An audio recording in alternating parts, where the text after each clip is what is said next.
اعوذ باللہ من الشیطان الرجیم بسم اللہ الرحمن الرحیم رب اشرح لی صدری ویسر لی امری واحلل عقدۃ من لسانی یفقہوا قولی۔ محترم خواتین و حضرات، السلام علیکم ورحمۃ اللہ وبرکاتہ۔ آپ کا میزبان عمر برلاس پروگرام انوار سحر کے ساتھ ایک دفعہ پھر حاضر خدمت، اور میں امید کرتا ہوں کہ آپ صحت اور ایمان کی بہترین حالتوں میں ہوں گے، اور یقیناً ماہ رمضان کی رحمتوں کو، برکتوں کو اور فضیلتوں کو سمیٹ رہے ہوں گے، اور اللہ کا شکر ادا کر رہے ہوں گے کہ اللہ تعالیٰ نے ہمیں ایک دفعہ پھر ماہ رمضان کے روزے دیے اور ہمیں موقع دیا کہ ہم اپنے آپ کو بخشوا لیں اور جنت کا حصول ممکن بنا سکیں۔ یہ ناظرین، ہم خوش قسمت لوگ ہیں جن کی زندگی میں ایک دفعہ پھر ماہ رمضان آیا، اور ہم اس موقع کو غنیمت جانتے ہوئے اس میں ایک ایک جو پل ہے اس کو استعمال کریں۔ اور جیسا پہلا عرض کر چکے ہیں کہ ہم صبح و شام ذکر اذکار کریں۔ بے شک ہم معمولات کے کام زندگی کرتے رہیں، لیکن ساتھ ساتھ جو ہے وہ ذکر بھی کرتے رہیں۔ اس کے ساتھ ساتھ قرآن کی تلاوت ہے اور وہ بھی ہم کرتے رہیں، اور ایک ایک پل جو ہے اس مہینے کا، ایک ایک دن کا، اپنے بچوں کے ساتھ، اپنی فیملی کے ساتھ، قرآن و حدیث کے ساتھ جڑے رہیں، اور اللہ تعالیٰ کی عبادات کے ساتھ اور اللہ تعالیٰ کو خوش کر سکیں۔ یہ ہمارا مطلوب ہے۔ اور ناظرین، آپ جانتے ہیں پروگرام انوار سحر کے دو حصے ہوتے ہیں۔ پہلا حصہ ہے جس میں میری چند گزارشات ہوتی ہیں جو کہ ماہ رمضان کے حوالے سے ہوتی ہیں، اور کچھ روزہ کے اوپر ہم بات کرتے ہیں۔ اسی طرح جو پروگرام کا دوسرا حصہ ہوتا ہے اس میں ہمارے ساتھ دینی اسکالر ہوتے ہیں، مولانا فروغ القادری صاحب۔ ہم ان سے بات کرتے ہیں کسی نہ کسی ٹاپک پہ، اور کوشش کرتے ہیں کہ ان کا جو نالج ہے دین کے اوپر اس سے رہنمائی حاصل کر سکیں، اور جو میرے اور جو آپ کے ذہنوں میں کچھ سوالات ہوتے ہیں ان سوالات کو ہم ان تک پہنچائیں اور قرآن و حدیث کی روشنی میں ان کے جوابات لے سکیں۔ ناظرین، ایک خبر جو ہے میری نظر سے گزری کل، آپ کو پتہ ہوگا کہ ہندوستان کے ایک ایکٹر جو تھے وہ فوت ہوئے۔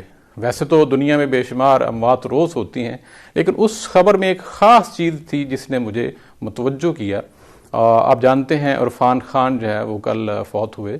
مسلم ایک ایکٹر ہیں ہندوستان میں، بڑی 53 ایئرس اولڈ تھے، لیکن وہاں پہ جو مجھے چیز جو ہے جس نے روک لیا وہ تھا ان کا ایک لیٹر۔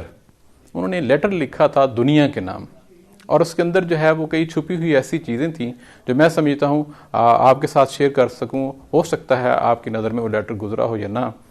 اس لیٹر میں وہ لکھتے ہیں کہ جب مجھے پہلی دفعہ پتہ چلا کہ مجھے ایک خاص قسم کا کینسر ہے، تو مجھے بالکل یہی، وہ کہتے ہیں میرے علم میں پہلے اس طرح کا کوئی نام نہیں تھا اس خاص قسم کا، اور میں بڑا حیران رہ گیا، اور مجھے یہ ایسے محسوس ہوا کہ جیسے میں ایک ٹرین میں سفر کر رہا ہوں اور میں بڑا مگن ہوں، اور اس کے اندر میرے پلانز ہیں ڈفرینٹ، جو ہیں وہ گولز ہیں لائف کے، ڈفرینٹ پروجیکٹس ہیں، اور اس میں مگن ہوں۔ میں باہر کی دنیا کو دیکھ رہا ہوں اور اپنے فیوچر کو جو ہے وہ روزانہ منصوبہ بندی اس کی کر رہا ہوں، اور میں لائف میں پورا انگیج ہوں، میں زندگی گزار رہا ہوں، اور میں ٹرین کے سفر سے لطف اندوز ہو رہا ہوں۔ اچانک کیا ہوتا ہے کہ میرے جو ہے وہ کندھے پہ کوئی ہلکا سا تپتپاتا ہے، اور وہ کہتا ہے کہ جناب آپ کا اسٹیشن آ گیا ہے، اب آپ کو اترنا ہے۔ تو کہتا ہے کہ یہ بات مجھے بالکل اچھی نہ لگی، اور میں بڑا حیران ہو کے ان سے پوچھنے لگا ٹکٹ چیکر سے کہ آپ نے یہ کیا کہا، اسٹیشن آ گیا ہے؟ کیا میرا ہی اسٹیشن آ گیا ہے؟ وہ کہتے ہیں کہ مجھے بالکل ایسے لگا کہ جیسے میں اس لمحے ایک کارک کی طرح ہوں، اور میں سمندر کی لہروں پہ بالکل جو ہے وہ اس طرح میں لہروں کے سپرد اپنے آپ کو کر چکا ہوں کہ میری لائف پہ میرا کنٹرول ہی نہیں ہے۔ کہتے ہیں مجھے یکدم احساس ہوا کہ میں تو بالکل مگن تھا دنیا کی معاملات میں، دنیا کی زندگی میں، اور منصوبہ بندی میں، اور ڈفرینٹ جو میرے ٹارگٹس سے، گولز سے، پلانس سے۔ تو یہ اچانک جو ہے مجھے اسٹیشن انہوں نے کہا کہ آپ کو یہاں اترنا ہی ہوگا۔ تو وہ کہتے ہیں میرے لیے بڑا شاکنگ تھا۔ پھر وہ آگے لیٹر میں تذکرہ کرتے ہیں کہ میں جب ہاسپٹل جا رہا تھا تو وہ ہاسپٹل جو ہے وہ بالکل لارڈ اسٹیڈیم جو ہے لندن میں، اس کے بالکل سامنے ہے۔ تو میں ادھر سے گزر رہا تھا تو میری نظر جو تھی وہ لارڈ اسٹیڈیم پہ پڑی، اور وہ کہتے تھے لارڈ اسٹیڈیم میں جب میں بچہ ہوتا تھا، جب میں شروع کے دنوں میں تھا، جوانی کے شروع کے دنوں میں، تو میرے لیے ایک وہ میری ڈریمز کا آپ کہہ لیں مکہ ہوتا تھا. میں سمجھتا تھا لارڈس میں کسی دن دیکھ پاؤں گا, اور جب میں نے پہلی دفعہ لارڈس دیکھا تو وہاں پہ سر ویون رچرڈ کی تصویر دیکھی تو میرا دل بلیوں اچھلنے لگا اور میں بہت زیادہ خوش و خرم نظر آیا. لیکن کہتے جب اس دن میں وہاں سے اسی روڈ سے گزرتا ہوا اپنے ہاسپٹل جا رہا تھا اس کینسر کی ٹریٹمنٹ کے لیے, تو مجھے ویسا ہی لارڈس تو دکھائی دیا, وہ تصویر بھی دکھائی دی جو سر ویون رچرڈ کی تھی, لیکن میرے اندر کوئی کسی قسم کے جذبات نہیں تھے. اس تصویر کو دیکھ کے جب میں ایک وقت میں بڑا خوش ہوا تھا اور کئی دن میں خوش رہا تھا, تو مجھے احساس ہوا کہ یہ سب کچھ میرے ساتھ ریلیونس نہیں ہے اس کا. پھر وہ کہتا ہے کہ میں جب ہاسپٹل پہنچا, اور وہ آگے جا کے بیان کرتا ہے کہ میں ایک دن جو ہے وہ اپنی ونڈو سے باہر جھانک رہا ہوں, ہاسپٹل کی ونڈو سے, کمرے سے, تو میں کیا دیکھتا ہوں کہ سڑک کے اس پار جو ہے وہ دنیا پوری رواں دواں ہے, مگن ہے ہر کوئی اپنے ڈریمز میں, اپنے گولز میں, اپنے ٹارگٹس میں, اور کسی کو کوئی خبر نہیں ہے, دور دور تک جو ہے وہ موت کا نشان نہیں ہے. لیکن کہتا ہے کہ سڑک کے اس پار جو ہے وہ یہاں پہ موت جو ہے وہ بانٹی جا رہی ہے, یا یوں کہہ لیں کہ یہاں پہ موت جو ہے وہ اپنا جو ہے پورے اس کے جو پر ہیں وہ یہاں پہ چھائے ہوئے ہیں. وہ کہتے ہیں زندگی اور موت کے درمیان ایک سڑک کا فاصلہ ہے. یہ اس نے اس وقت لکھا جب وہ ابھی حیات تھا. اب سوچنے کی بات ہے, اگر دیکھتے ہیں ہم اپنی آپ کو ساتھ کمپیئر کریں, میں کہتا ہوں کہ یہ اس سے بہت اچھا کام ہوا, کیونکہ عموماً جو لوگ ہیں, کئی لوگ جو ہیں وہ ایکٹرز کو بڑے شوق سے پڑھتے ہیں اور انہوں نے بڑی گہری باتیں اس لیٹر میں لکھی ہیں, تو اس اعتبار سے میں سمجھتا ہوں کہ یہ اچھی بات ہوئی, یہ شیئر ہوا. کیونکہ اب دیکھیں کہ وہ جو شخص ہے وہ 53, کوئی زیادہ ایج نہیں ہے, 67 میں وہ پیدا ہوا اور 20 میں فوت ہو گیا.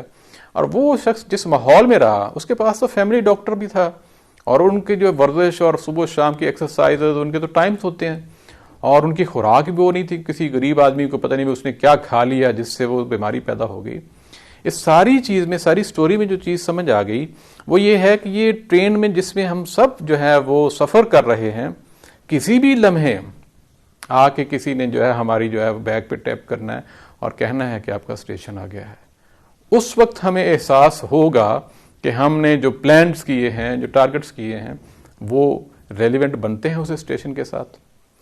آپ اس کو یوں سمجھ لیں کہ میں اگر یہ ایک اور ایگزامپل دوں, میں کچھ عرصہ پہلے ایک ڈفرینٹ کمپنی کے ساتھ کام کرتا تھا, تو مجھے لندن جانا پڑتا تھا ہر مہینے. تو جب میں وہاں لندن جاتا تھا تو عام طور پہ یہ ہوتا تھا, کبھی ٹرین پہ یا کبھی بس پہ, تو عام طور پہ یہ ہوتا تھا میں ساتھ کچھ نہ کچھ کھانے پینے کی چیزیں لے لیتا تھا. اب میرا جو منزل میری جو ہوتی تھی وہ لندن کی ہوتی تھی, میں چاہے ٹرین پہ تھا چاہے بس پہ تھا. اب راستے میں کچھ کرسپ ہیں, چاکلیٹ ہیں, یا کچھ پانی کی بوتلیں ہیں, یا ڈرنکس وغیرہ اس طرح کی چیزیں ہیں. میکسیمم ایک چھوٹا سا بیگ ہوتا تھا. اب منزل میری لندن تھی, تو راستے کا جو زیادہ راہ کہتے ہیں وہ میں نے چند چیزیں لے لیں. اب یہاں پہ اس ایگزامپل کو اپنی لائف پہ ہم ڈالتے ہیں. ہماری منزل تو وہ اسٹیشن ہے جہاں پہ ہمیں جو ہے وہ باقاعدہ ہمیں ٹچ کیا جائے گا اور کہا جائے گا جناب آپ کا اسٹیشن آ گیا ہے.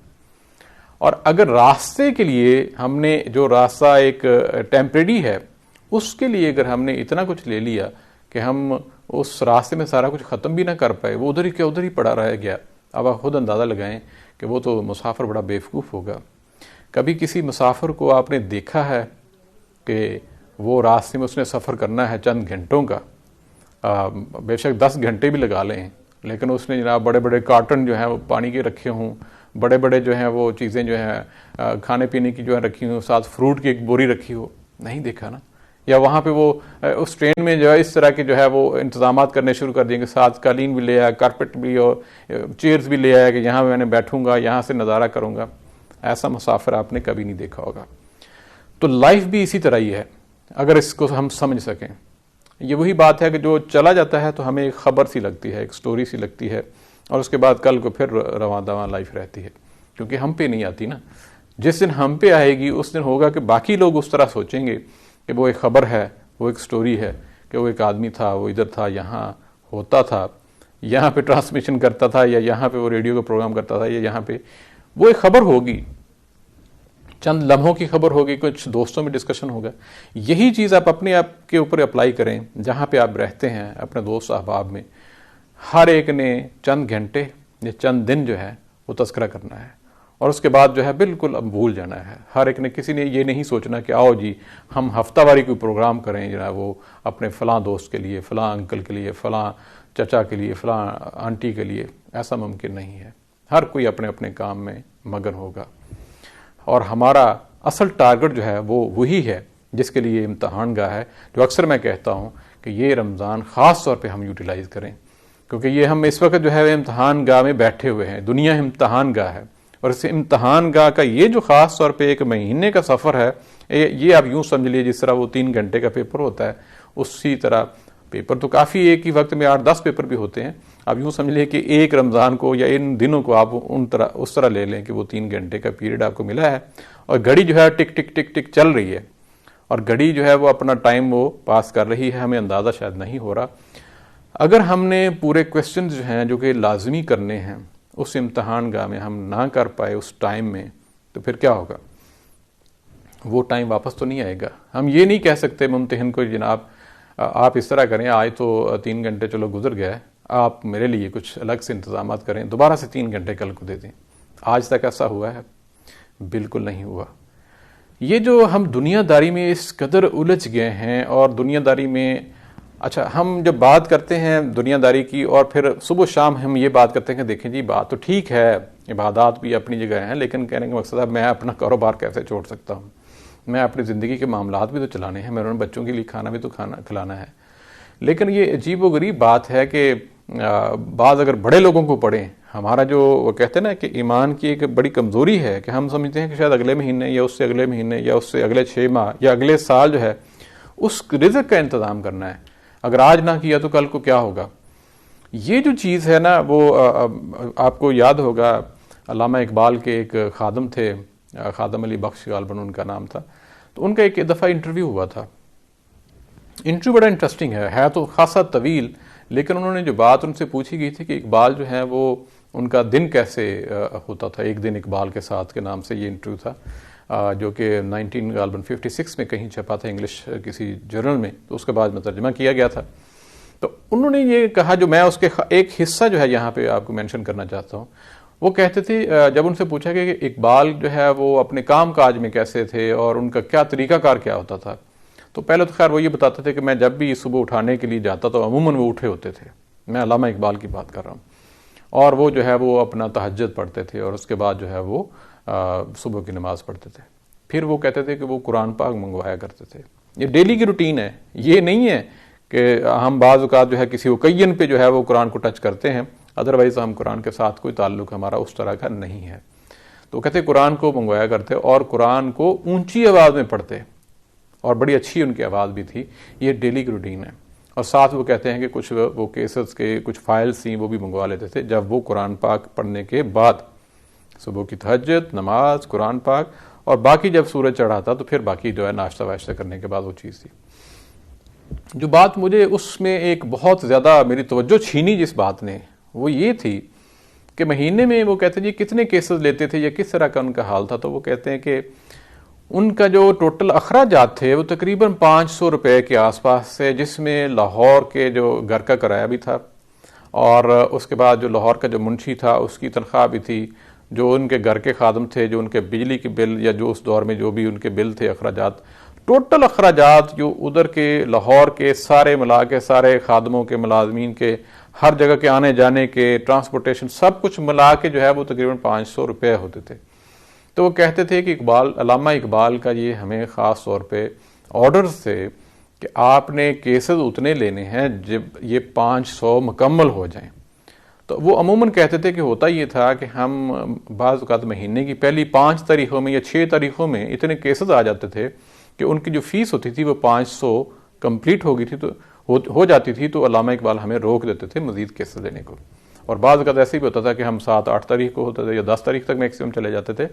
تو پہلے ہی جو ہے پورے مہینے کے جو اخراجات ہوتے تھے ان اخراجات کے برابر جو فیس ہوتی تھی کیسز کی، وہ 6 ہوں، 10 ہوں، 12 ہوں، وہ کیسز اتنے ہی لیتے تھے. باقی 20 دن یا 25 دن وہ کیسز نہیں لیتے تھے. اب ابھی کا جو ایک میرا اور آپ کی طرح کا انسان ہو وہاں پہ، تو وہ کیا سوچے؟ دیکھیں جی جب رزق گھر میں آ رہا ہو تو انکار کرنا مناسب نہیں. اس وجہ سے ہم آخری تاریخ تک، اگر 31 کا مہینہ تو 31 تک ہم نے چھٹی والی بات نہیں، دیکھیں رزق تو کوئی انکار تو نہیں کیا جا سکتا. لیکن علامہ اقبال کو اب سوچنے والی بات ہے کہ ان کا یہ یقین اور ایمان تو تھا نا اتنا مضبوط کہ دیکھیں 5 تاریخ کو یا 6 تاریخ کو یا 7 تاریخ کو اگر مجھے مہینے کا خرچ مل رہا ہے تو میرے اور آپ جیسا کمزور ایمان والا بندہ جو ہوتا وہ تو یہ کہتا کہ اگلے مہینے نہ ملے تو. لیکن ان کا ایمان تھا کہ اگلے مہینے میں اللہ بھی ادھر ہے اور میں بھی اللہ کا بندہ بھی ادھر ہوں. اللہ جو دینے والا اس مہینے مجھے دے گا اگلے مہینے بھی وہ دے گا. لہذا وہ باقی سارا وقت جو تھا وہ کیسز کی تیاری، اللہ تعالیٰ کے ساتھ معاملات، قرآن پاک، تفسیر، تلاوت اور اپنی شاعری جو کہ قرآن پاک سے بہت انسپائرڈ ہوتی تھی. وہ ان کے جو خادم علی بخش صاحب وہ یہ بھی کہتے تھے کہ اکثر یہ ہوتا تھا کہ شاعری میں کہیں خلل پڑتا، جب شاعری میں ایک بعض کا تو وہ اضطراری کیفیت بھی ہو جاتی تھی تو وہ کیا کرتے تھے، فوراً قرآن میں اس سے منگواتے تھے، قرآن کی تلاوت کرتے تھے اور پڑھتے تھے اور پھر ان کا جو شاعری کی روانی تھی وہ پھر جاری ہو جاتی تھی. اب آپ خود اندازہ لگا لیں کہ یہ ہمارے اسلاف ہیں، یہ ان کا طرز رہن سہن تھا. اور آج ہم کمپیریزن کریں تو آج جو ہے وہ ہم کیا ہیں. یہاں پہ ہم چھوٹی سی بریک لیتے ہیں اور بریک کے بعد آ کے ہم دوبارہ جو ہے وہ پروگرام کو جاری و ساری رکھتے ہیں اور ایک نعت پھر انشاءاللہ ملتے ہیں آپ سے.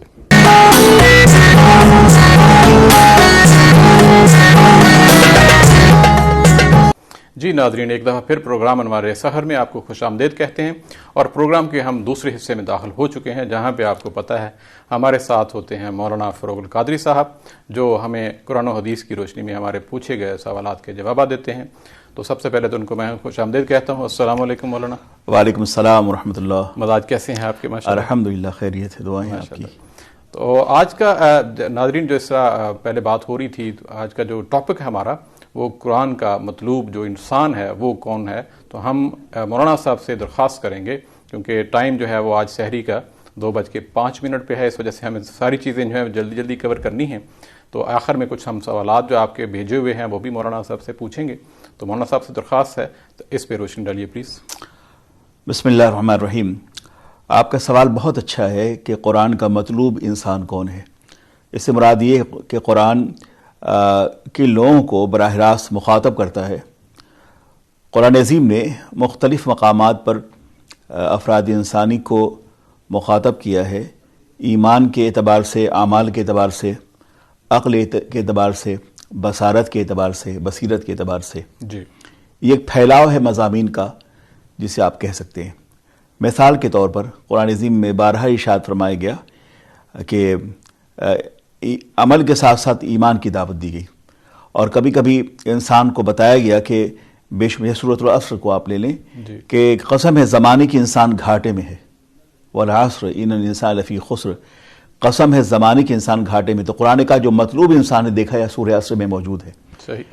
قسم ہے زمانے کے انسان گھاٹے میں ہے، الا الذین آمنوا وعملوا الصالحات، مگر وہ جو ایمان لائے اور عمل صالح کیا، وتواصوا بالحق وتواصوا بالصبر، اور جو حق کی وصیت کرتے رہے، وتواصوا بالصبر، اور جو صبر کی تلقین کرتے رہے، صبر کا راستہ اختیار کیا. تو اب دیکھا جائے قرآن عظیم میں زمانے کی قسم کھائی ہے قرآن پاک نے، اللہ رب العزت نے، کہ وہ لوگ گھاٹے میں ہیں. مگر گھاٹے میں کون سے لوگ نہیں ہیں؟ جو ایمان لائے اور عمل صالح کیا. گویا کہ قرآن پاک کے مطلوب وہ انسان ہیں جو ایمان لانے کے بعد الا الذین آمنوا وعملوا الصالحات، یعنی پہلے ایمان ہے اور پھر عمل صالح ہے. صحیح. تو قرآن عظیم میں مختلف مقامات پر قرآن کا جو مطلوب انسان ہے وہ لوگ ہیں جو ایمان لائے اور عمل صالح کیا. مطلب عمل صالح اسی وقت مقبول ہے جب ایمان کامل لے آئے. یہی وجہ ہے قرآن عظیم میں اہل ایمان کو بھی ایمان لانے کی دعوت دی گئی. مثلا ارشاد فرمایا گیا یا ایھا الذین آمنوا آمنوا، اے ایمان والو ایمان لے آؤ. وقتی طور پہ ایک شخص جو خالی الذہن ہے وہ یہ سوچے گا کہ عجب عالم ہے کہ ایمان والوں سے ایمان لانے کا قرآن عظیم مطالبہ کر رہا ہے. جی. تو مراد کا اے ایمان والو ایمان لے آؤ، بھائی مانا کہ مکمل طور پر اسلام کے دائرے میں داخل ہو جاؤ، مکمل طور پر ایمان کامل لے آؤ. جی. ایسے ہی ایک مقام فرمایا گیا واعتصموا بحبل اللہ جمیعا ولا تفرقوا، کہ اللہ کی رسی کو مضبوطی سے تھام کے رکھو اور تفرقہ کا راستہ اختیار نہ کرو، انتشار کا راستہ اختیار نہ کرو.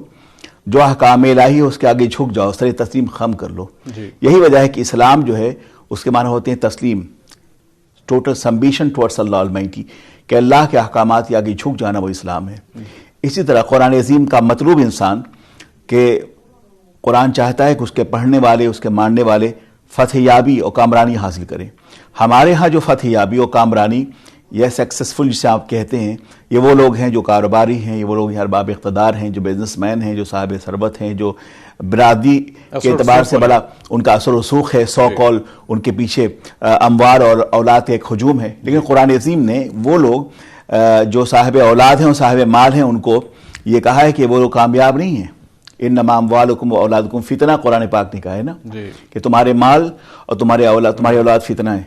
تو یہ دونوں چیزیں فتنہ کیسے ہو سکتے ہیں کہ نہ اولاد کی تربیت صحیح ہو اور نہ مال صحیح راستوں پہ ارن کیا ہو اور صحیح راستے میں خرچ کیا ہو، بالکل، تو دونوں فتنہ ہیں۔ لیکن قرآن پاک کا مطلوب انسان جو فتح و کامرانی سے ہمکنار ہو، اس کے بارے میں قرآن خود فرماتا ہے کہ من یطع اللہ و رسولہ فقد فاز فوزا عظیما، کہ جس نے اللہ اس کے رسول کی اطاعت کی اس نے بہت بڑی کامیابی حاصل کی۔ گویا کہ کامیابی کا راز جو ہے اللہ اور اس کے رسول کی اطاعت مندیوں میں۔ تو آپ تاریخ اسلام کا مطالعہ کریں کہ صحابہ چاہے میدان امن ہوں، چاہے میدان جنگ میں ہوں، چاہے صحبت رسول میں ہوں، چاہے اصحاب صفہ میں ہوں، چاہے وہ مدینۃ النبی میں ہوں، چاہے وہ حالت حضر میں ہوں، چاہے حالت سفر میں ہوں، چاہے دقتوں میں ہوں، چاہے عیش میں ہوں، جب بھی آپ دیکھیں گے تو وہاں اطاعت رسول اور اطاعت خدا ہی چل وغیرہ، بالکل ایسے ہی، ان کے علاوہ کوئی راستہ نہیں ہے۔ اور کتنے کامیاب ہیں، کامیابی کا عالم ہے۔ کیا صحابہ کرام کی زندگیوں میں صرف مسجد ہے؟ نہیں، ایسا تو نہیں ہے نا، کہ وہ حدیث پاک ہے نا کہ حضرت ابوذر رضی اللہ تعالیٰ عنہ نے حضور سے پوچھا کہ حضور کتنا بہتر ہوتا کہ ہم گوشہ گیر ہو جاتے مسجد میں، اپنے گھر والوں سے الگ ہو کر، بچوں سے الگ ہو کر، کاروبار حیات سے الگ ہو کر، یہی اسلام تھا؟ تو حضور فرمایا نہیں، یہ اسلام کیا ہے؟ اسلام تو یہ ہے کہ تم دنیاوی مصروفیات میں رہنے کے باوجود بھی جو ہے وہ اللہ کی عبادت و اطاعت میں تم سرگردہ رہو، اس میں کوتاہی نہ برتو۔ تو اسلام کا یہ اتنا خوبصورت نظام ہے کہ اطاعت رسول، اطاعت الہ کے باوجود صحابہ کرام میں حضرت ابوبکر صدیق رضی اللہ عنہ جیسے عظیم تاجر بھی تھے، عثمان ذو النورین جیسے عظیم مالدار بھی تھے اور تاجر بھی تھے۔ بے شک۔ تو ان تمام خوبیاں یعنی کہ اللہ اس کے رسول کے حقوق کی ادائیگی کے ساتھ ساتھ ہم دنیاوی زندگی میں بہت زیادہ کامیاب ہو سکتے ہیں تاجر کی حیثیت سے، اور کسی اچھے ٹریڈر کی حیثیت سے، اور ڈاکٹر کی حیثیت سے، انجینئر کی حیثیت سے، علم طب، بہت ساری چیزیں ہیں جو ہو سکتی ہیں۔ اچھا مسلمان جو ہے وہ جس جگہ پہ بھی ہوگا وہ اچھا ہی پرفارم کرے گا، بشرطے کہ اطاعت الہ اور اطاعت رسول اس میں موجود ہو۔ اور ایسی ہی قرآن پاک کا مطلوب انسان جو آپ کو عنوان ہے، ایک مقام ارشاد فرمایا گیا اسی حوالے سے، یا ایھا الذین آمنوا استجیبوا للہ والرسول اذا دعاکم لما یحییکم، اے ایمان والو جب بھی تمہیں اللہ اور اس کا رسول تمہیں دعوت دیں، آواز دیں، تو لبیک کہتے ہوئے اسی وقت بارگاہ مصطفیٰ میں حاضر ہو جاؤ، ایک لمحے کے لیے بھی تاخیر نہ ہو۔ بالکل، بے شک۔ تو یہ بھی دعوت الی اللہ، اور یہ لما یحییکم کہا، یہ وہ چیزیں ہیں جو تمہیں دلوں کو زندگی بخشتی ہیں، تمہیں حیات دیتی ہیں۔ اب اس حوالے سے ایک صحابی رسول ہیں جو تفاسیر میں حضرت ابی بن کعب رضی اللہ تعالیٰ عنہ صحابی رسول ہیں۔ اب قرآن پاک کا مطلوب انسان دیکھیں آپ، صحابی رسول ہیں اور وہ نماز پڑھ رہے تھے، اسی کیف میں، انہی حالات میں حضور نے دعوت دی کہ ابی بن کعب کہاں ہو، یہاں حاضر ہو۔ تو کچھ ٹھہر کے وہ حاضر ہوئے۔ حضور نے پوچھا ابی بن کعب کیا کر رہے تھے؟ کہ یا رسول اللہ نماز پڑھ رہا تھا میں۔ اب اندازہ کیجئے کیا بارگاہ مصطفی کی عظمت ہے۔ حضور نے پھر نماز پڑھ رہے تھے، کیا تمہیں نہیں معلوم، کیا تم نے یہ آیت کریمہ نہیں سنی کہ اللہ کا ارشاد ہے کہ یا ایھا الذین آمنوا استجیبوا للہ والرسول اذا دعاکم لما یحییکم، کہ جب بھی تمہیں اللہ اس کے رسول آواز دیں تو لبیک کہتے ہوئے حاضر ہو جاؤ۔ کہا یا رسول اللہ آئندہ ایسا نہیں ہوگا، آئندہ ایسا۔ اس کا مطلب یہ ہوتا ہے، تفسیر کبیر امام راضی، تفسیر کبیر کے مصنف امام راضی کہتے ہیں کہ اس کا مطلب یہ ہوا کہ ایک صحابی اگر حالت نماز میں ہو اور سرکار دو عالم صلی اللہ علیہ وسلم سے آواز دیں تو اسی وقت نماز چھوڑ کر بارگاہ مصطفیٰ میں حاضر ہو جائے۔ اطاعت اسی کو کہتے ہیں، یہ اطاعت ہے، یہ ہے اطاعت۔ لیکن آج کل ہم جو دیکھتے ہیں یہ اطاعت ہے، بالکل، اور اسی میں کامیابی ہے۔ آپ نے جو ابھی بات سورہ عصر کی اور جو ایمان لانے کی بات ہے، پھر آگے وہ ساری تفصیل ہے کہ کتابوں پہ ایمان لانا، اللہ کے نبیوں پہ ایمان لانا، آخرت پہ ایمان لانا۔ وہ ایمان لانا صرف انفارمیشن کی حد تک جو ہماری زندگی میں ہے کہ ہاں میں مانتا ہوں وہ نبی، میں مانتا ہوں، اتنا ہی کافی ہے، یا کہ اپنی پوری کی پوری زندگی داخل کر دینا اس کی اطاعت میں، اس کے اندر ساری جو چیزیں لکھی ہوئی ہیں اپنی زندگی کے اندر سمو لینا۔ لیکن ہماری لائف میں تو یہی ہے نا، ایمان لانا، ہاں جانتے ہیں، بالکل ایسا ہے کہ اگر ہم اور آپ ایک طالب علم ہونے کی حیثیت سے اگر ہم بنیادی کتابوں کا جائزہ لیں تو ایمان نام کیا ہے کہ امر تصدیق باللسان و عمل بالارکان، تو زبان سے ہمیں تصدیق کی ہے کہ اللہ ایک ہے، اس کے رسول ایک ہیں، کتاب ہیں، احکام ہیں، ملائکہ ہیں وغیرہ، اور عمل بالارکان کہ ہمارے اعمال سے ظاہر ہو کہ واقعتاً ہم مسلمان ہیں۔ وہ اقبال کے بقول کہ تم مسلمان ہو یہ انداز مسلمانی ہے، حیدری فقر ہے نہ دولت عثمانی ہے، تم کو افلاف سے کیا نسبت روحانی ہے، وہ زمانے میں معزز تھے مسلمان ہو کر، اور تم خار ہوئے تاریک قرآن ہو کر۔ اس کا جواب اسی میں ہے، پورے شعر میں اس کا جواب ہے کہ نہ حیدری فقر ہے نہ دولت عثمانی ہے، نہ ہم کو اسلاف سے نسبت روحانی ہے، اور وہ زمانے میں معزز تھے مسلمان ہو کر۔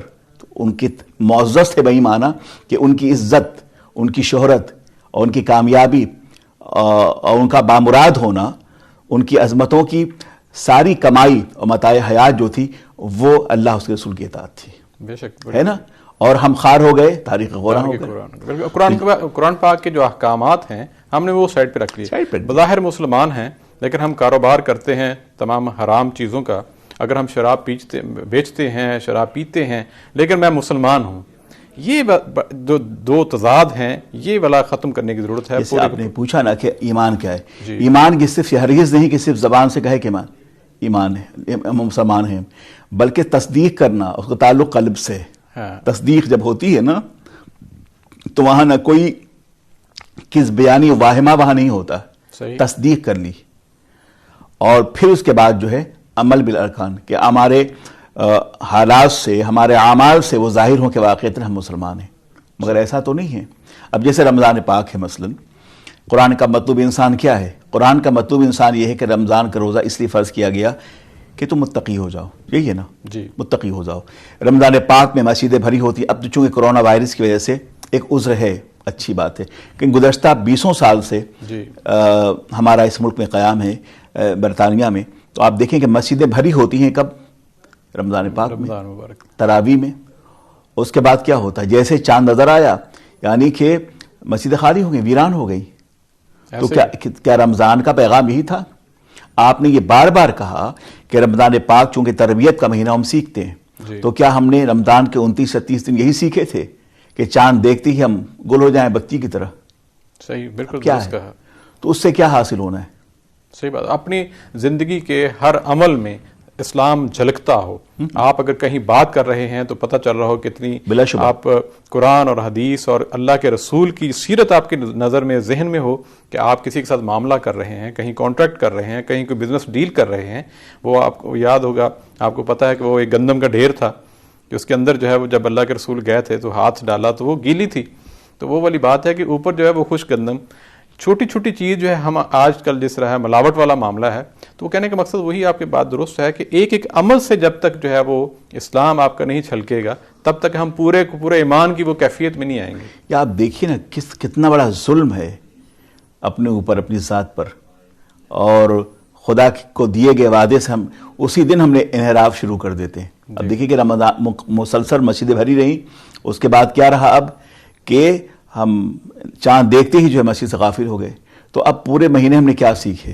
کیا ہم نے اس مہینے کو اپنے لیے سچی طور پر تربیت گاہ کی حیثیت سے ہم نے سیکھا؟ وہ مہینہ ہمارے لیے معلم تھا، صحیح، وہ مہینہ ہمارے لیے کردار ساز تھا، وہ مہینہ ہمیں سچا مسلمان بنانے والا تھا، وہ مہینہ وہ تھا جو قرآن کا مطلوب انسان ہے، وہ مہینہ ہمیں انسان کامل بناتا ہے، وہ مہینہ وہ تھا جس میں ہم اپنی زندگی کی تمام تر متاع حیات کو ہم سنوار سکتے تھے، لیکن ہم نے اب دونوں ہاتھوں سے لٹا دیا۔ کب کہ اب رمضان کا مہینہ گیا اور مسجدوں سے ہم دوبارہ باغی ہو گئے، مسجدیں پھر ویران پڑی ہیں۔ بالکل، یہ تو بالکل آپ کی درست صحیح سمت پہ آپ نے بات کی۔ ایسی ہی مثال ہے کہ کسی میچ کے پہلے وہ جو ایک نیٹ پریکٹس ہوتی ہے اور وہاں پہ آپ بالکل ٹھیک کھیل رہے ہیں، ہر بال کو دیکھ رہے ہیں، پھر بال کو سارے آپ ایکسپرٹیز حاصل کر گئے ہیں، لیکن جیسے آپ کو میچ کے لیے بلایا گیا وہاں پہ پہلی بال پہ آپ آؤٹ ہو گئے، تو وہ والی جو آپ کی پریکٹس تھی، وہ جو تربیت تھی، جو آپ کی خامیاں دور کرنے کی جگہ تھی، اگر وہاں آپ نے کچھ نہیں سیکھا تو وہ باقی تو پھر معاملات اور لوگوں کو بار بار یہ بتایا گیا کہ عید کی جو رات ہے، جو شب عید ہے، وہ کیا ہے؟ وہ لیلۃ الجائزہ ہے، بالکل انعام الہی کے حصول کی رات ہے، کہ اللہ تعالیٰ فرماتا ہے کہ میرے فرشتوں بتاؤ کہ بندوں نے جو مزدوری کی ہے ان کی اجرت کیا ہے؟ تو کہتے ہیں رب قدیر تیری بارگاہ میں ان مزدوروں کی اجرت جو ہے ان کی معافی ہے، ان کو بخش دینا ہے۔ تو اب بتائیں، پھر یہ ایک مقام پہ یہ بھی کہا گیا کہ اللہ کی غیرت اس بات کو برداشت نہیں کر سکتی یا کرتی ہے کہ بندہ اس کے آستانے کرم پہ جھکا ہوا ہو اور پھر حساب لیا جائے۔ کیا بات ہے نا؟ تو شب عید میں، عید الفطر کی رات میں ہم جھکے ہوتے ہیں، مسجدوں سے ویران ہیں۔ تو جب نعمتوں کے حصول کا وقت آتا ہے، جب اللہ کی بارگاہ کرم سے رحمتوں کی خیرات بٹ رہی ہوتی ہے، تو ہم دامن امید کہاں پھیلائے ہوتے ہیں؟ ایسے ہی بالکل صحیح بات ہے۔ تو محروم یہ تو کہتے ہیں لوٹ سیل ہے نیکیوں کی۔ اللہ تعالیٰ نے آپ ایک کام کریں اور ایک نفل جو ہے وہ فرض کے برابر، ایک فرض 70 فرض کے برابر۔ تو اب ہم محروم قسمت تو ہوں گے نا، محروم قسمت یوں بالکل آپ کی راہ دکھلائیں کسی رہرو منزل ہی نہیں۔ تو اب ایسے عالم میں ہمارا ہی شکوہ کہ گھر میں رحمتیں نہیں برستی ہیں، گھر میں خوشحالی نہیں ہے، بچے باغی ہو رہے ہیں اور طبیعت خراب ہے، دل لگتا نہیں ہے، اس طرح کی کیفیت ہے، کمائیں برکتیں نہیں ہیں، خاندان ٹوٹ رہا ہے، ایک دوسرے سے الگ ہو رہے ہیں، پڑوسی سے جنگ کر رہا ہے۔ تو یہ کیوں ہے؟ ہم ایک دوسرے سے الجھاؤ کا شکار کیوں ہیں؟ اس لیے ہیں کہ ہم نے اللہ تبارک و تعالیٰ کے عطا کردہ جو گائیڈ لائنز ہیں، جو قوانین لائی ہے، ہم نے اس سے بغاوت کیا ہے۔ اور وہ شخص انفرادی زندگی میں یا اجتماعی زندگی میں احکام الہی سے بغاوت کر رہا ہو، وہ قطعی طور پر قرآن عظیم کا مطلوب انسان نہیں ہو سکتا ہے۔ ایسے ہی بالکل، جس طرح میں نے پہلے بھی کسی پروگرام میں بات ہوئی تھی کہ جتنا ٹائم ہم اس کو دیتے ہیں، اگر ہم اس سے آدھا ٹائم بھی ڈیلی قرآن پاک کو دیں تو ہماری زندگیاں بدل دیں۔ اور آج کل ہم گھنٹوں جو ہے صرف کرتے ہیں بغیر کسی وجہ کے، جیسے ادھر سے چیٹ ہو رہی ہے، ادھر سے رہی، اور ٹائم ضائع کرتے ہیں۔ لیکن وہ صحابہ کا جو عمل تھا وہ صبح و شام جو ہے، بلکہ آپ نے جیسے سورہ عصر پڑھی اور تلاوت کی کہ صحابہ کی کوئی میٹنگ ایسی نہیں تھی جس کا اختتام جو ہے وہ سورہ عصر کی تلاوت نہیں ہوتا تھا۔ جب بھی وہ بچھڑتے تھے سب سے پہلے جو ہے وہ آخری کام وہ سورہ عصر کی تلاوت کرتے تھے۔ سورہ عصر میں جو بات جو لاسٹ میں ہے کہ صبر کی تلقین کا، اس کا تھوڑا سا آپ وضاحت کر دیجئے کہ عام طور پہ کہا جاتا ہے کہ آپ صبر کریں، مطلب ہے یہ بھی کہا جا سکتا ہے جس طرح مجھے صبر کرنا ہے۔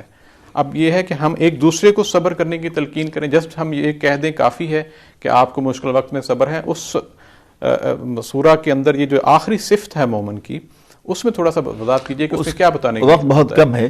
اس میں یہ صرف یہ عرض کرنا چاہوں گا میں کہ اسے کہ رمضان پاک کو شہر رمضان کو شہر صبر بھی کہا گیا ہے جی، اور صبر کو ایک بہت ہی وسیع کانسیپٹ میں لیں اگر آپ، تو اس کے مختلف زاویوں سے اس کی مختلف تشریحات، اس کو مختلف جگہوں پہ آپ اس کو امپلیمنٹ کر سکتے ہیں ان آرڈر۔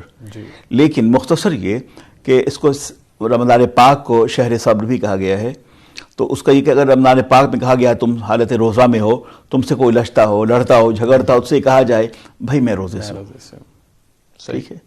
تو یہ کہنا گویا کہ اس شخص کو بھی باز رکھنا ہے کسی گناہ کے ارتکاب سے، اور خود ہم نے یہ کہہ دیا کہ میں روزے سے ہوں۔ اور جب نے کہہ دیا کہ جی میں روزے سے ہوں، تو روزے کے وہ تمام احکام و ضوابط جو ہم نے اوپر مسلط کیے اس کی پاسداری ضروری ہے، اور اس کو کہنا بھائی میں روزے سے ہوں۔ تو کیا مطلب؟ قرآن کا مطلوب انسان، قرآن کا مطلوب انسان یہ وَإِذَا خَاطَبَهُمُ الْجَاهِلُونَ قَالُوا سَلَامًا، یہی تو ہے۔ اب جاہل انسان، چاہے وہ آپ کا پڑوسی جاہل ہو، ان پڑھ ہو، گنوار ہو، ہے نا، چاہے فیلو سٹیزن جو آپ کو نہیں مانتا، چاہے کوئی بھی شخص ہو، وَإِذَا خَاطَبَهُمُ الْجَاهِلُونَ، جب جاہلون قرآن پاک نے کہا، اصل یہاں ایک بات اور ہے کہ قرآن عظیم میں جاہلون کیوں کہا ہے، اور بھی لفظوں کا استعمال ہو سکتا تھا۔ تو بڑی لطیف بات ہے کہ وَإِذَا خَاطَبَهُمُ الْجَاهِلُونَ قَالُوا سَلَامًا، جاہل جب آپ کو مخاطب کرے، گویا کہ جہل جو ہے وہ مرض لا علاج ہے، جہل جو ہے وہ مرض لا علاج ہے، اور جہاں جہالت ہوگی وہاں ہر طرح کی برائی ہوگی، جہاں جہالت ہوگی وہاں فسق ہوگا، فجور ہوگا، انارکی ہوگی، اور ظلم ہوگا، تشدد ہوگا، اختلفی ہوگی، ہے نا، بد اخلاقی ہوگی، ناانصافی ہوگی، ہر طرح سے جہاں۔ اور آپ دیکھ لیجئے جس معاشرے میں جاہلیت موجود ہے وہ اب تک اسی پتھر کے زمانے میں بولو گے، یعنی کہ جو جاہلیت کے زمانے میں مدنیت کا زمانہ وہ نہیں ہے۔ قرآن پاک ہمیں جاہلیت سے لے کر مدنیت کی طرف لوٹایا ہے قرآن عظیم نے۔ بڑی خوبصورت بات کی، میرا خیال ہم وقت کو بھی دیکھتے ہوئے، اور یقیناً یہ ٹاپک ہے ہم اگلے پروگراموں میں بھی اس کو تھوڑا سا ذکر کرتے رہیں گے۔ کچھ سوالات آئے تھے، مجھے ایک سوال کیا تھا ایک خاتون نے، انہوں نے کہا تھا کہ انہوں نے کچھ قرض جو ہے وہ کسی کو دیا ہوا ہے، اور وہ قرض جو دیا ہوا ہے کیا اس پہ زکوٰۃ بنتی ہے؟ پلیز. جب مقروض جس نے قرض لیا ہے جب وہ پیسہ واپس کر دے گا تو 1 سال یا 2 سال کے بعد جب بھی تو پورے اس عرصے میں کی زکوٰۃ اسے دینی ہوگی. جب وہ پیسہ واپس آئے گا. ہاں جب تک کہ پیسہ واپس نہیں آتا زکوٰۃ نہیں دے گا اس کی. جب واپس آئے گا تو پھر جتنا عرصہ وہ دیا رہا وہ سارے عرصے کی زکوٰۃ ادا کرنی ہوگی. جی ہاں. کچھ اور ایک سوال اور بھی آیا تھا کہ گھروں میں آج کل جس طرح وہ جماعت تصور ہوتا ہے، بچے بھی جماعت کرانے کا شوق ہوتا ہے انہیں بھی، کیا کہتے ہیں کہ نابالغ جو ہے وہ بچہ گھر میں جماعت کروا سکتا ہے، چاہے ہم تربیت کے حوالے سے کہہ رہے ہوں یا نابالغ بچے بڑے یعنی بالغ لوگوں کی امامت نہیں کر سکتے. امامت کے لیے شرط کیا ہے؟ بالغ ہونا ضروری ہے. رہی بات کہ بچوں کو تربیت دینے کے لیے اس طرح امامت کی جاتی ہے، نماز پڑھا جاتا ہے، تو وہ اور سی بات ہے، لیکن بچے بڑوں کی امامت نہیں کر سکتے. ریگولر بنیادوں پہ نہیں. اگر آپ تربیت کے حوالے سے آپ انہیں موقع دیتے ہیں تو وہ ایک تربیتی پہلو میں لیکن وہ تربیت پہلو کی صرف وہ امامت کا ڈھنگ انہیں بتایا جائے، نہ کہ اس پہلے خود کی جائے، بتایا جائے ساری تفصیل. اگر ان کو ایک اعتماد دینے کے لیے آپ انہیں کر سکتے ہیں، just to training, just to teach them. لیکن اب بھی وہ اس بات کے کیپیبل نہیں ہیں. شریعت انہیں اجازت نہیں دیتی کہ نابالغ بچے وہ باضابطہ طور پہ بڑوں کی امامت کریں. گویا کہ الحاصل یہ جواب یہ کہ نابالغ بچے وہ قابل امامت نہیں ہوتے جب تک کہ وہ بالغ نہ ہو جائیں. درست. اور ایک اور بھی سوال تھا جی کہ عام طور پہ آج کل موبائل فونز میں قرآن پاک جو ہے وہ ڈاؤن لوڈ ہوئے ہوتے ہیں. وہ کہتے ہیں جی موبائل فون پہ ہم تلاوت کر رہے ہیں، راستے میں ہیں یا کہیں پہ بیٹھے ہوئے ہیں، تو قرآن پاک کو ہر جگہ کیری نہیں کرتے، تو کیا موبائل فون پہ ہم جب تلاوت کرتے ہیں تو اس کا ہمیں ثواب کم تو نہیں ہوتا؟ نہیں، موبائل فون پر یا آئی پیڈ پر قرآن پاک کی تلاوت کر سکتے ہیں، کوئی حرج نہیں ہے، لیکن یہ ضروری ہے اس کا احترام کرنا چاہیے. مثلاً اس وقت بھی آیت قرآنیہ کو ہم ٹچ جو کرتے ہیں اسکرین پر ہمیں باوضو ہونا چاہیے. صحیح. اور یہی مسئلہ بالکل قرآن پاک کے ڈسک کا بھی ہے. بعض ڈسک میں میں نے کچھ جدید کتابوں کا مطالعہ کرتے ہوئے میں نے یہ مسئلہ دیکھا کہ ڈسک جو ہیں جس میں کہ قرآن پاک کی آیت رہتی ہیں تو اس ڈسک کو بھی ٹچ کرنے سے پہلے جو ہے ہم باوضو ہونا چاہیے. تو موبائل فون پہ باوضو ہونا چاہیے. پاکیز کی اور چیز ہے، ہم تو بے وضو بھی ہو تو انسان پاک ہے، لیکن باوضو ہو کر قرآن پاک کو چھونا ہوگا. تو اس لیے ضروری ہے کہ موبائل جو ہے ٹچ اسکرین کو بھی ہم اسی وقت کر سکتے ہیں جب باوضو ہوں. لاسٹ ایک جلدی سے کہ عام طور پہ پرفیوم لگاتے ہیں، اس میں الکوہل کے اجزاء بھی ہوتے ہیں، تو اس سے ہمارے کپڑے اگر لگا ہو تو ہم نماز پڑھ سکتے ہیں؟ اگر الکوہل فری ہو دیٹس فائن. اگر کسی قسم کی الکوہل کنٹین کرتی ہو پرفیوم تو وہ جائز نہیں ہے، نماز اس سے نہیں ہوگی. یہ مرد اور عورت دونوں کے لیے. جی آج میرا حال دعا پہ مختصر کروا دیجئے تاکہ ہم پھر میرا حال جسٹ ہمارے پاس 1-1.5 منٹ ہے، آپ دعا کروا دیجئے تاکہ بسم اللہ الرحمن الرحیم. اللہم صلی وسلم علی سیدنا و مولانا محمد طب القلوب و دوائها وعافیت الابدان و شفائها ونور الابصار و ضیائها وعلی آلہ و اصحابہ اجمعین. اے اللہ انوار سحر کے اس پروگرام کو اپنے اور اپنے حبیب کی بارگاہ میں قبول فرما. شرف قبولیت سے نواز کر دین میں، دنیا میں، عمل میں، ایمان میں، صحت میں، قامت میں اللہ برکتیں عطا فرما. اے اللہ رات کی اس پہر میں جو انوار کی بارش ہو رہی ہے مولا، اس سے ہمارے دامن امید کو فیض یاب فرما. اے اللہ عرش کی بلندیوں سے اہل زمین کے لیے شفا نازل فرما. اے اللہ جو مضطرب ہیں ان کی پریشانیاں دور کر دے، جو مقروضین ہیں بار قرض سے اللہ نجات عطا فرما، جو بیمار ہیں انہیں شفاء کامل عطا فرما. اے اللہ جو پریشان ہیں ان کی پریشانی دور فرما دے. اے اللہ ہم سب کو قرآن عظیم کا مطلوب انسان کامل بننے کی توفیق عطا فرما. اے اللہ اس ماہ سیام میں ہم سب کے رزق میں برکتیں عطا فرما. اے اللہ ہمارے پاس پڑوس میں جو مستحقین ہیں، جو غربا ہیں، جو علماء ہیں، جو حفاظ ہیں، جو دین کی خدمت گزار ہیں مولا، ان سب کے حقوق کی پاسداری ہمیں عطا فرما. جو ہماری خواتین دور دراز سے دنیا بھر کے مختلف ملکوں سے سن رہے اس پروگرام کو مولا، ان سب کو اجر عظیم عطا فرما. اور ہم سب سے وہ کام لے جس سے تو راضی ہو، تیرا حبیب راضی ہو. جن احباب نے رمضان ٹی وی کے انعقاد میں اپنی تمام کوششیں بدلائی ہیں اللہ انہیں اجر عظیم عطا فرما. رب اغفر وارحم انت خیر الراحمین. فصلی اللہ تعالی علی محمد وعلی آلہ واصحابہ اجمعین برحمتک یا ارحم الراحمین بحق لا الہ الا اللہ محمد رسول اللہ. آمین ثم آمین. بہت شکریہ ناظرین، آپ نے پروگرام دیکھا. انشاءاللہ کل دوبارہ ہم اسی وقت حاضر ہوں گے 1 بجے، اور اپنا خیال رکھیے گا. السلام علیکم.